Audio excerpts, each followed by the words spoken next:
আপনারা জানেন যে এ সপ্তাহে আমাদের প্রধান উপদেষ্টা ডক্টর ইউনূস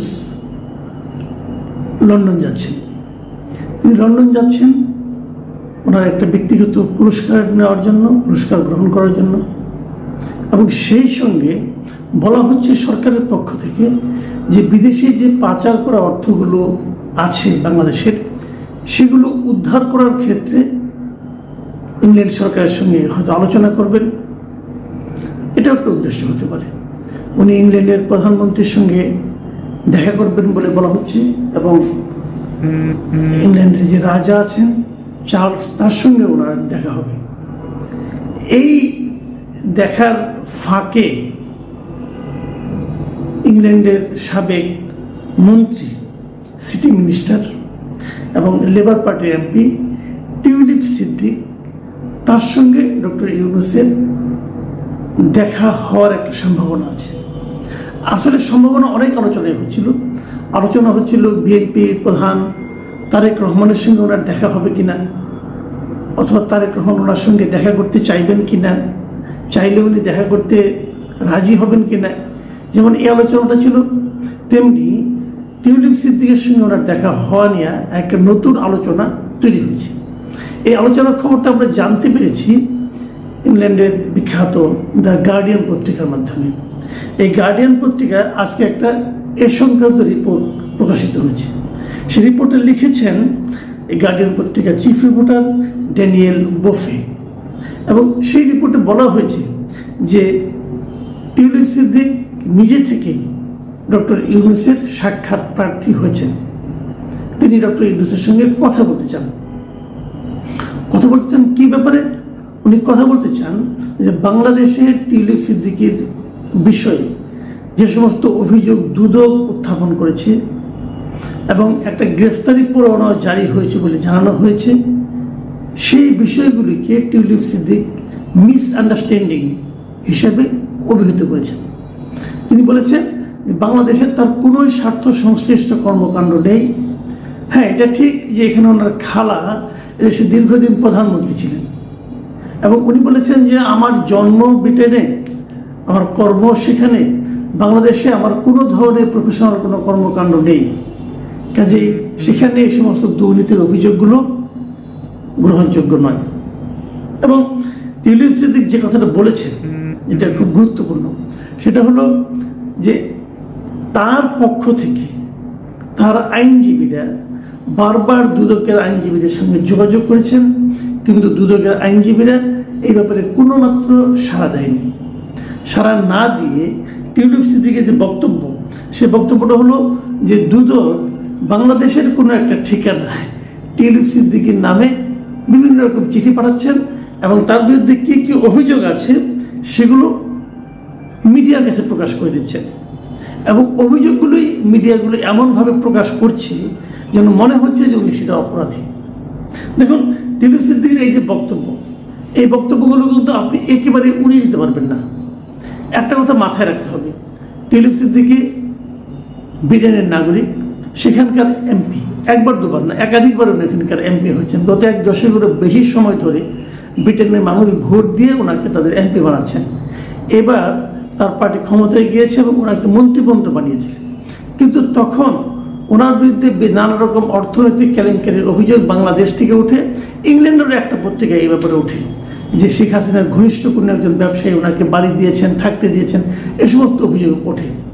এবং এ সমস্ত অভিযোগের প্রেক্ষিতে ব্রিটেনের যারা দায়িত্বপ্রাপ্ত ব্যক্তি আছেন, গভর্নমেন্ট আছেন, তারা কিন্তু তাদের যে মন্ত্রী পর্যায়ের মানদণ্ড বিষয়ক একজন উপদেষ্টা আছেন লরি ম্যাগনেস, এই লরি ম্যাগনেস কিন্তু একটা তদন্ত করেন, এবং সেই লরি ম্যাগনেস চলতি বছরের জানুয়ারিতে টিউলিপ সিদ্দিকিকে সম্পূর্ণ নির্দোষ হিসাবে ঘোষণা করেন।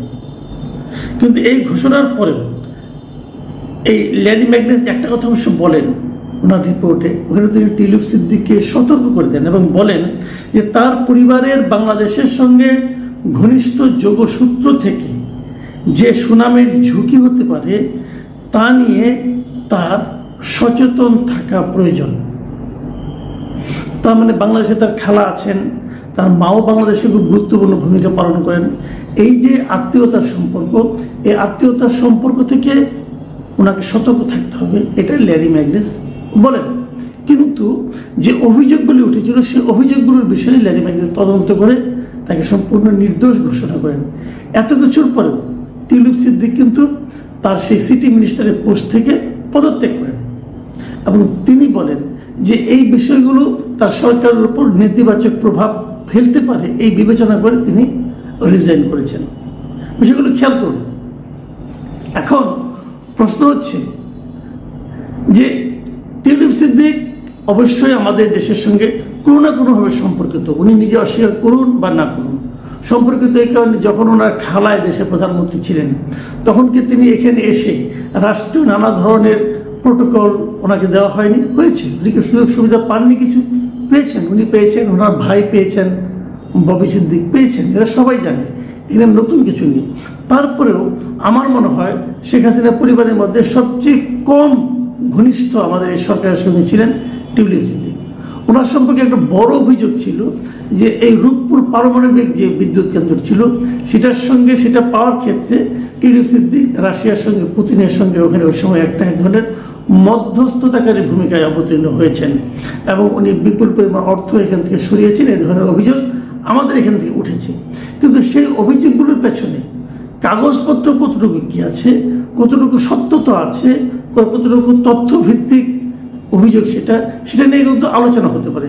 কিন্তু যেহেতু আওয়ামী লীগের উপরে প্রচুর দুর্নীতির অভিযোগ ছিল, কাজে মানুষ কিন্তু সাধারণভাবে এই অভিযোগগুলো বিশ্বাস করেছে।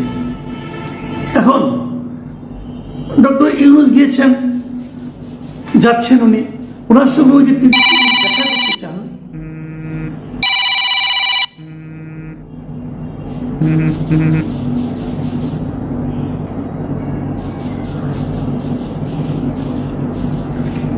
এখন ডক্টর ইউনূস ইংল্যান্ড যাচ্ছেন। এই সময় যদি টিউলিপ সিদ্দিক ওনার সঙ্গে দেখা করতে চান, আমি মনে করি এটা উনি ওনার সৎ সাহসেরই পরিচয় দিয়েছেন এই দেখা করতে চাওয়ার মাধ্যমে। এবং আমি এটাও মনে করি ওনার সঙ্গে আলোচনা করা ডক্টর ইউনূস যদি ওনার সময় থাকে, আমি জানি না সময় আছে কিনা, যদি সময় থাকে আমি মনে করি ওনার কথা বলা উচিত। এটা এ কারণে উচিত, এখানে যদি কোনো ভুল বোঝাবুঝি থাকে অথবা টিউলিপ সিদ্দিকের যদি কোনো বক্তব্য থাকে সেগুলিও ওনার শোনা উচিত। আমরা কি করি, আমরা যখন একটা সরকার চলে যায় সেই সরকারের সবাইকে সমানভাবে একই মাপে একই অপরাধী করতে খুব সচেষ্ট হয়ে পড়ি। এতে যে জিনিসটা হয় যে যারা যারা প্রকৃত অপরাধী সবাইকে মানে লাগাতার এক মাপে ফেলে অপরাধী করার চেষ্টা করতে কি হয়, প্রকৃত অপরাধীরা কিন্তু দৃষ্টির আড়ালে চলে যায়। আর যদি আমরা এভাবে, যেমন ধর টিউলিপ সিদ্দিক কথাটি বলি, যদি উনি প্রকৃতপক্ষে অপরাধী না হয়ে থাকেন তবুও শেখ হাসিনার পরিবারের সদস্য, অতএব তাকে অপরাধী হিসেবে গণ্য করতে হবে, এরকম যদি আমরা ঢালাও একটা অভিযোগের মধ্যে তাকে ফেলে দিই তাহলে সেটা আলটিমেটলি কিন্তু আন্তর্জাতিক পর্যায়ে আমাদের বিচার ব্যবস্থা নিয়েও কিন্তু প্রশ্ন ওঠে। দুদকের যে ভাবমূর্তি আমাদের, দেখুন এই সমস্ত অভিযোগগুলো তুলেছে দুদকের ভাবমূর্তি কিন্তু খুব ভালো কিছু নয়। আমরা অতীতেও দেখেছি দুদক নানা রকম আকাম প্রকাম করে, যখন যে সরকার থাকে সেই সরকারের অনুগত হয়ে কাজ করে। আওয়ামী লীগ আমলে এই যে আওয়ামী লীগের এত দুর্নীতি ছিল, কোনো আওয়ামী লীগের দুর্নীতির জন্য কিন্তু দুদক কোনো কথা বলেনি, অথচ দুদকের সেই এখতিয়ার ছিল, ক্ষমতা ছিল, তারা করেনি। এখন যেই না আওয়ামী লীগ সরকার চলে গেছে, এখন আওয়ামী লীগের সবাই অপরাধী হয়ে যাচ্ছে দুদকের চোখে। তো দুদকের এই সমস্ত আচরণকে কিন্তু আমি আমার বিবেচনায় খুব যে একটা মানে আপনার একদম নীতি নৈতিকতা সম্পন্ন অভিযোগ তা কিন্তু আমি পার্সোনালি মনে করি না। সবাইকে একভাবে মাপা ঠিকও না, কিন্তু যদি অপরাধী হয় সে যেই হোক না কেন তার ব্যাপারে কিন্তু সাজাও হওয়া দরকার। আরেকটা জিনিস, সেটা হলো কোনো ব্যাপারে অভিযোগ মানেই কিন্তু সে অপরাধী না। কিন্তু দুদক যে কাজটা করে, কোনো একটা অভিযোগ পাওয়া মাত্র সেটা মিডিয়াতে যেভাবে ফলাওভাবে প্রচার করা হয় এবং যার বিরুদ্ধে অভিযোগ তার বক্তব্য ছাড়াই যেভাবে মিডিয়া সেটাকে প্রচার করে, তাতেও কিন্তু আমি মনে করি যে আন্তর্জাতিক পর্যায়ে যদি সে ব্যক্তিরা আন্তর্জাতিক পর্যায়ে কেউ হয়, আন্তর্জাতিক পর্যায়ে কিন্তু আমাদের দেশের বিচার ব্যবস্থা, আমাদের দেশের অ্যান্টি করাপশন অর্গানাইজেশন যারা আছে তাদের ব্যাপারে একটা নেতিবাচক ধারণা দেয়। আমি মনে করি এক্ষেত্রে যেহেতু ডক্টর ইউনূস যাচ্ছেন, উনি অবশ্যই টিউলিপ সিদ্দিকের সঙ্গে কথা বলতে পারেন। উনি কথা বললেই তো সব বুঝে যাবেন না। ডক্টর ইউনূসেরও বক্তব্য আছে, উনি যদি প্রয়োজন মনে করেন এখানে দু একজন লোক তো ওনার সঙ্গে নিতে পারেন। যদি উনি দেখা না করেন, সময় না দেন, তাহলে এটা কিন্তু টিউলিপ সিদ্দিকের পক্ষ থেকে একটা বক্তব্য করতে পারে যে ওনাদের আত্মবিশ্বাস নাই, ওনাদের কাছে পর্যাপ্ত ডকুমেন্ট নাই, এই জন্য ওনারা আমার কথা শুনতেই চাইলেন না। ওনাকে আত্মপক্ষের সমর্থন করার সুযোগ দিন, অথবা ওনার উকিলকে, আমাদের দুদকের উকিলরা কেন বারবার এড়িয়ে যাচ্ছেন সেই বিষয়ে কিন্তু একটা সুরাহা হওয়া দরকার। আমরা চাই যে প্রত্যেকটা অপরাধীর সাজা হোক, সে যেই হোক না কেন সাজা হোক, কিন্তু যে অপরাধটা করেনি তার নামে দুর্নাম রটনা করা হোক। আমরা